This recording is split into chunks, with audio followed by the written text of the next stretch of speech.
सबको अपना करने में लगा है, झेलने की अपनी ताकत बढ़ाते जाएंगे.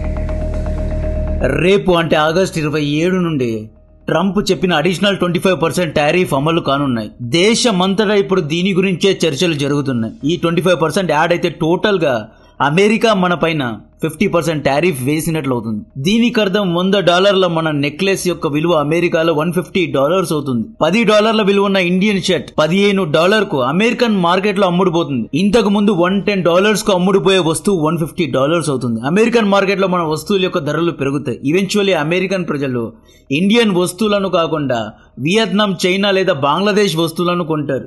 ఈ రోజు డ్రాఫ్ట్ టారిఫ్ ను కూడా రిలీజ్ చేశారు. రేపు 50% టారిఫ్ అమలు అవ్వడం ఖాయం. నిన్న మోడీ గారు అహ్మదాబాద్ లో ఏం మాట్లాడారు? ఈ అమెరికన్ టారిఫ్ కారణంగా అందరికంటే ఎందుకని గుజరాత్ ఎక్కువగా నష్టపోతోంది? డొనాల్డ్ ట్రంప్ పుతిన్ కి ఇచ్చిన వార్నింగ్ ఏంటి? పుతిన్ ఎందుకని యుద్ధాన్ని ఆపడం లేదు?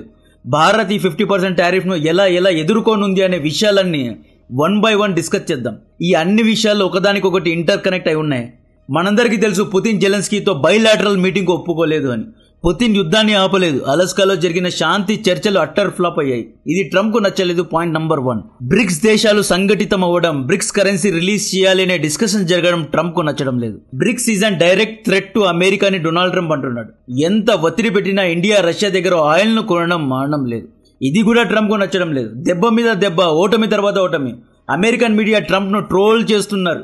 ట్రంప్ దౌత్య నీతి అట్టర్ ఫ్లాప్ అవుతోంది అని ట్రోల్ చేస్తున్నారు. దీంతో ఫ్రస్ట్రేట్ అయిపోయిన ట్రంప్ పుతిన్ యుద్ధాన్ని ఆపలేదు అంటే సీవియర్ కాన్సిక్వెన్సెస్ ను ఫేస్ చేయాల్సి ఉంటుంది అని డైరెక్ట్ గా వార్నింగ్ ఇచ్చాడు. శాంతి దూత కాస్త యుద్ధ వీరుల్లా మారిపోయాడు. China rare earth magnet supply చేయకపోతే 200% టారిఫ్ వేస్తా అని చైనాను కూడా హెచ్చరించాడు. నేను నా లాస్ట్ వీడియోలో క్లియర్ గా చెప్పా ఎందుకని డొనాల్డ్ ట్రంప్ చైనా పైన టారిఫ్లు వేయడం లేదు అంటే చైనా దగ్గర అరుదైన ఖనిజాలు ఉన్నాయండి. దీన్ని చైనా వెపనైజ్ చేస్తోంది. చైనా యొక్క స్ట్రాటజీ ఎలా ఉంది అంటే ఫుడ్ యొక్క ఎగ్జాంపుల్ తో ఎక్స్ప్లెయిన్ చేస్తా. అమెరికా వాడు వచ్చి నేను అమెరికన్ బ్రేక్ఫాస్ట్ అద్భుతంగా చేస్తాను అన్నాడు. ఇండియా వాడు వచ్చి నేను బిర్యానీలో అద్భుతంగా చేస్తాను అన్నాడు. ఇండోనేషియన్ వచ్చి నేను బాలి కుజిన్ ను అత్యద్భుతంగా చేస్తాను అని చెప్పి ఒక్కొక్కరు తమ తమ కుజిన్స్ ను తయారు చేసుకున్నారు. చైనా ఎటువంటి డిష్ ను, ఎటువంటి కుజిన్ ను తయారు చేయలేదు. చైనా ఏం చేసింది? ఈ అన్ని కుజిన్స్ కి ఏం కావాలి? సాల్ట్ కావాలి కదా. ఈ కుజిన్స్ కు టేస్ట్ రావాలి అంటే సాల్ట్ కావాలి కదా. సాల్ట్ మొత్తాన్ని నేను ఉత్పత్తి చేసి నా దగ్గర పెట్టుకుంటాను అని చైనా చెప్పింది. ఇప్పుడు ఏమైంది అంటే రేర్ ఎర్త్ మ్యాగ్నెట్స్ లేకుండా అమెరికా యొక్క ఫైటర్ జెట్స్ ఎగరలేవు. అమెరికా ఎటువంటి డిఫెన్స్ ఎక్విప్మెంట్స్ తయారు చేయలేదు. సో ఈ విధంగా చైనా రేర్ ఎర్త్ మ్యాగ్నెట్స్ ను వెపనైజ్ చేసింది. ఈ విషయాన్ని డొనాల్డ్ ట్రంప్ కూడా ఒప్పుకున్నాడు. డొనాల్డ్ ట్రంప్ ఏమన్నాడు అంటే 10 ఏళ్ళు 20 ఏళ్ల క్రితం మాకి తెలియలేదు రేర్ ఎర్త్ మ్యాగ్నెట్స్ యొక్క విలువ ఇంత ఉంటుందని మేము గ్రహించలేకపోయాము. మేబీ 1-2 ఇయర్స్ లో మేము కూడా రేర్ ఎర్త్ మ్యాగ్నెట్స్ ను తయారు చేసుకుంటాము. ఆ తర్వాత చైనాకు బుద్ధి చెబుతాము అన్నట్లు డొనాల్డ్ ట్రంప్ హెచ్చరించాడు. We have incredible cards on China అని చెప్పి చైనాకు కూడా వార్నింగ్ ఇచ్చాడు. ఫైనలీ ఇండియా పైన 50% టారిఫ్ బాంబు కూడా వేశాడు. దీనికి కౌంటర్ గా మోడీ గారు ఇచ్చిన ఇండైరెక్ట్ కౌంటర్స్ ఏంటి అంటే భారత్ యొక్క రైతుల కోసం, పశు పాలకుల కోసం, డైరీ ఫార్మర్స్ కోసం ఇండియన్ గవర్నమెంట్ గట్టిగా నిలబడుతుంది అన్నట్లు మాట్లాడారు.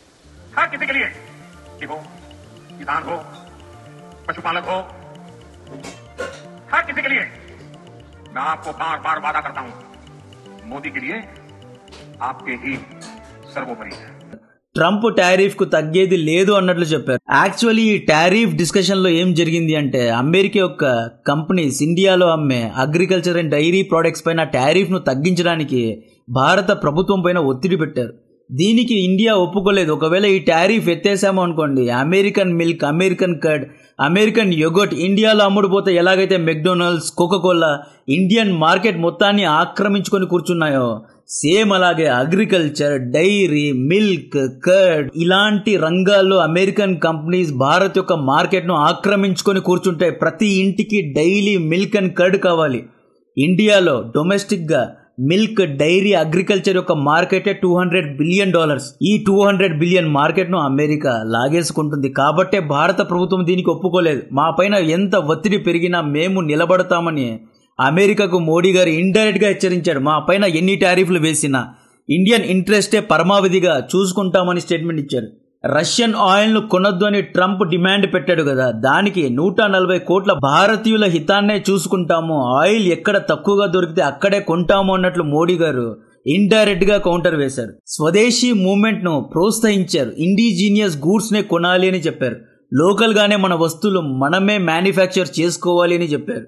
అగైన్ ఇక్కడ స్వదేశీ మూవ్మెంట్ అంటే సడన్ గా స్టార్ట్ అయ్యేది కాదు. ఇంకా మనం సెమీ కండక్టర్ చిప్స్ ను చైనా నుండి ఇంపోర్ట్ చేసుకుంటున్నాం. American cameras, American softwares and American social media sites నే వాడుతున్నాం. చైనా నుండే మనం అరుదైన ఖనిజాలను ఇంపోర్ట్ చేసుకుంటున్నాం. అమెరికా టారిఫ్ వేసింది అని చెప్పి స్వదేశీ మూవ్మెంట్ కు షిఫ్ట్ అవ్వడం, ఇంత ఫాస్ట్ గా ట్రాన్సిషన్ చేయడం అంత ఈజీ కాదు. ఒక 5 years ప్లాన్ వేసి 5 years లో ఎలా మనం లోకల్ గా సాఫ్ట్వేర్స్ ను తయారు చేసుకోవాలి, లోకల్ గా సెమీ కండక్టర్ చిప్స్ ను ఎలా ఉత్పత్తి చేసుకోవాలి, లోకల్ గా మోస్ట్ అడ్వాన్స్డ్ మొబైల్ ఫోన్స్ ను ఎలా తయారు చేసుకోవాలి, మనం అరుదైన ఖనిజాలను ఎలా వెలికి తీయాలి అనే దిశగా మనం వెళ్ళాలి. స్వదేశీ మూవ్మెంట్ ను సడన్ గా పాటించడం కూడా అంత ఈజీగా. ట్రంప్ 50% టారిఫ్ వల్ల గుజరాత్ చాలా నష్టపోయింది. సూరత్ నుండి దాదాపు $10 billion విలువ గల డైమండ్స్ అమెరికాలో అమ్ముడుపోతాయి. అమెరికా టేస్ట్ కు కావాల్సిన కట్టింగ్ ఎడ్జ్ డైమండ్స్ సూరత్ లో తయారవుతాయి.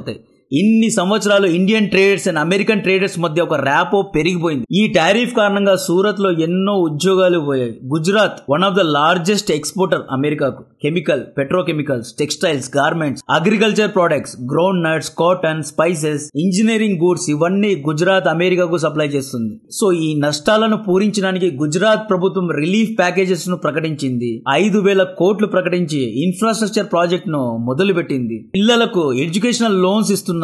ఉచిత పథకాలను ప్రవేశపెట్టారు. డైమండ్ ఫ్యాక్టరీస్ లోనే దాదాపు 1,00,000 మంది వరకు ఉద్యోగాలు కోల్పోయారు. ట్రంప్ టారిఫ్ యొక్క ఇంపాక్ట్ ఇండియా పైన స్టార్ట్ అయింది. దీనికి ఇండియా ఇవ్వబోయే కౌంటర్స్ ఏంటి అంటే పోస్టల్ సర్వీసెస్ ను సస్పెండ్ చేశారు. పోస్టల్ సర్వీసెస్ అంటే అమెరికా ఇండియా నుండి 2 kg బరువు ఉన్న డైమండ్స్ లేదా చిన్న ప్యాకెట్స్ లేదా చిన్న చిన్న గూడ్స్ ను ఇంపోర్ట్ చేసుకోవాలి అంటే లేదా లీగల్ డాక్యుమెంట్స్ ను ఇంపోర్ట్ చేసుకోవడానికి ఇండియన్ పోస్ట్ ను వాడేది. ఇండియన్ పోస్ట్ అయితే కేవలం 2,000లో ఇంపోర్ట్ చేసుకోవచ్చు. చాలా చీప్. దీన్ని బ్లాక్ చేయడం కారణంగా అమెరికన్ ట్రేడర్ ఇండియా నుండి చిన్న చిన్న పోస్ట్ ను ఇంపోర్ట్ చేసుకోవాలి అంటే లోకల్ పోస్టల్ సర్వీసెస్ కు 10,000 వరకు కట్టాలి. సో ఇన్ఫాక్ట్ ఇది చాలా చిన్న స్టెప్. బట్ కొన్ని క్రిటికల్ డాక్యుమెంట్స్ దీని వల్ల డిలే అయ్యే ప్రమాదం ఉంది. ఇది ట్రేడ్ వార్ లాగా కాదు, చిన్నగా మనం కూడా ఏదో చేయగలము అన్నట్లు పోస్టల్ సర్వీసెస్ ను బ్యాన్ చేశారు. ఇండియా తన ఎక్స్పోర్ట్స్ ను డైవర్సిఫై చేయాలి. అప్పుడే మనం అమెరికన్ టారిఫ్ కు ఎదురించి నిలబడగలం.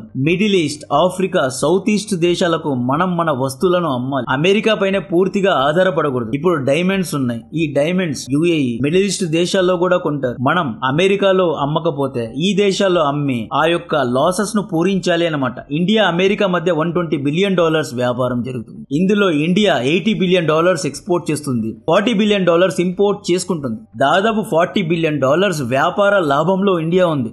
ఇప్పుడు ఈ 50% టారిఫ్ కారణంగా మనం $40 billion నష్టపోము. ఎందుకు $40 billion నష్టపోము అంటే ఇండియా అమెరికాకు విలువైన మెడిసిన్స్ ను అమ్ముతుంది. ఈ మెడిసిన్స్ ఎక్కువ ప్రైస్ ఉన్నా కూడా అమెరికన్స్ కొంటారు. బికాస్ ఇవి లైఫ్ సేవింగ్ డ్రగ్స్ అన్నమాట. అమెరికాలో ఉన్న మన భారతీయులు ఇండియన్ ఫుడ్ ప్రొడక్ట్స్ ను, ఇండియన్ రైస్ ను ఎక్కువ ప్రైస్ ఉన్నా కూడా కొంటారు. ఈ విధంగా చూసుకుంటే మనకు $20 billion మాత్రమే నష్టం. ఇప్పుడు గేమ్ అర్థం చేసుకోండి. మనం రష్యా నుండి తక్కువ ధరలో ఆయిల్ ను కొంటున్నాం. అంటే మార్కెట్ లో ఒక బ్యారెల్ విలువ $80 ఉంటే మనం కేవలం $60 పెట్టి రష్యా నుండి కొంటున్నాం. ఈ చీప్ ఆయిల్ కారణంగా మనం ఇయర్లీ $10 billion సంపాదిస్తున్నాం. రష్యా ద్వారా $10 billion లాభాన్ని పొందుతున్నాం. కాబట్టి మిగిలింది $10 billion మాత్రమే లాస్. రీసెంట్ గా రష్యా మీకు గుర్తుంటే 5% ఆయిల్ డిస్కౌంట్ ఇచ్చింది కదా. ఈ 5% ఆయిల్ డిస్కౌంట్ కారణంగా $2 billion వరకు సేవ్ అవుతుంది. మిగతా $8 billion ను మాత్రమే మనం పూరించాలి. ఇది మాత్రమే మనకు లాస్. పెద్ద పిక్చర్ ను స్టెప్ బై స్టెప్ డీకోడ్ చేస్తే ఆఖరికి మనం $8 billion నష్టంలో ఉన్నాం. ఈ $8 billion ఎలా పూరించాలి అంటే సాధ్యమైనంత వరకు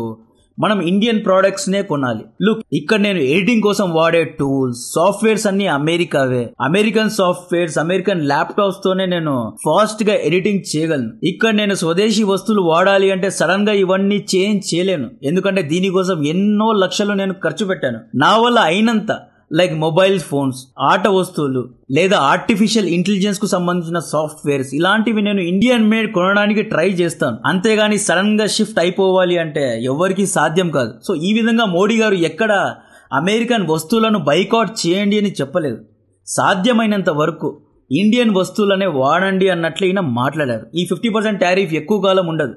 ఇండియా చైనాతో రష్యాతో దగ్గర అవడం అమెరికన్ థింక్ ట్యాంక్స్ కు ఇష్టం లేదు. It's against American interest. Indo Pacific ocean లో ఇండియా చైనా చెంతకు చేరడం అనేది అమెరికాకు ఇష్టం లేదు. కాబట్టి డెఫినెట్ గా అమెరికా దీని గురించి ఆలోచిస్తుంది. ఇంకొద్ది రోజుల్లో ఈ సెకండరీ 25% టారిఫ్ ను కూడా తగ్గించే అవకాశాలు చాలా ఎక్కువగా ఉన్నాయి. అయితే దీనికి కొంచెం టైం పడుతుంది. ముఖ్యంగా నేను ఇక్కడ ఒక పాయింట్ యాడ్ చేయాలి. ఇండియా ఇంతవరకు సెంట్రల్ ఆసియా దేశాల యొక్క మార్కెట్ ను ట్యాపే చేయలేదు. కజకిస్తాన్, తుర్కమెనిస్తాన్ ఈ దేశాలన్నిట్లో మనం వ్యాపారం చేయొచ్చు. ఈవెన్ ఆఫ్ఘనిస్తాన్ లో కూడా మనం వ్యాపారాన్ని ఇంకా ఎన్హాన్స్ చేసుకోవచ్చు. మిడిల్ ఈస్ట్ దేశాలు ముంబైకు చాలా దగ్గరలో ఉన్నాయి. అక్కడున్న కాంపిటేటివ్ మార్కెట్ ను ట్యాప్ చేయొచ్చు. ఆఫ్రికాలో కూడా ఎంగేజ్ చేయొచ్చు. ఆల్రెడీ యూకే తో ఫ్రీ ట్రేడ్ అగ్రిమెంట్ చేసుకున్నాం. మిగతా దేశాల్లో కూడా FTA చేసుకోవాలి. ఈ విధంగా విన్ విన్ డీల్స్ చేసుకోవాలి. తద్వారా మాత్రమే మనం మన యొక్క ట్రేడ్ ను డైవర్సిఫై చేసుకోగలం. అమెరికాతో పూర్తిగా ఆధారపడలేము. ఎందుకంటే అమెరికా తమ దేశ హితం కోసం ఎప్పుడైనా టారిఫ్లు వేయగలదు. కాబట్టి ప్రపంచంలో ఉన్న అన్ని దేశాలు, ఇండియా ఒకటే కాదు చైనా కూడా తమ యొక్క ట్రేడ్ ను డైవర్సిఫై చేస్తోంది. అమెరికా పైన పూర్తిగా ఆధారపడడం లేదు. సో ఈ విధంగా కంటెంట్ నచ్చితే వీడియోను లైక్ చేయండి, ఛానల్ ను సబ్స్క్రైబ్ చేసి అందరికీ షేర్ చేయండి. జై హింద్.